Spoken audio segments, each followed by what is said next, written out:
மற்ற நாட்களை விட இந்த டியூஸ்டே அண்ட் ஃப்ரைடேல பார்த்தீங்கன்னா நமக்கு வந்து எக்ஸ்ட்ரா எனர்ஜி எக்ஸ்ட்ரா பாசிட்டிவிட்டி எல்லாமே நமக்கு கிடைக்கும் அப்படின்னு தான் சொல்லணும். ஏன்னா வந்து எங்கேருந்து தான் நமக்கு அவ்வளோ எனர்ஜி கிடைக்குமோ தெரியாது.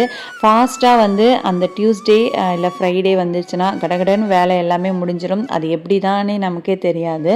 எனக்கு வந்து அவ்வளோ ஒரு எனர்ஜெட்டிக்காக இருக்கும். நான் வந்து நிலைவாசலுக்கு இன்றைக்கி புதுசாக வந்து இந்த மாதிரி டிசைனில் நான் குங்குமம் போட்டு வச்சுருக்கேன். எப்படி இருக்குன்னு சொல்லி மறக்காமல் கமெண்ட் செக்ஷனில் கமெண்ட் பண்ணிக்கோங்க.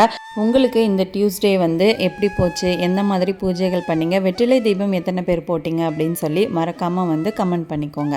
நான் இந்த டியூஸ்டே வெற்றிலை தீபம் ஏற்றலை. நான் வந்து ஓம் விளக்கு மட்டும்தான் ஏற்றிருந்தேன். நான் வந்து துளசி தண்ணீர் வச்சுக்கிட்டு அதுக்கப்புறமா வந்து நெய்வேத்தியமாக 2 பழம் வச்சுக்கிட்டு அது வீடு முழுக்க வந்து சாம்பிராணி காட்டியிருந்தேன். அவ்வளோ ஒரு பாசிட்டிவாக இருந்துச்சு வீடே பார்க்குறதுக்கு. வீடியோ பிடிச்சிருந்தா கண்டிப்பாக வந்து ஒரு லைக் பண்ணிவிடுங்க. மறக்காமல் சேனலை சப்ஸ்கிரைப் பண்ணிவிடுங்க.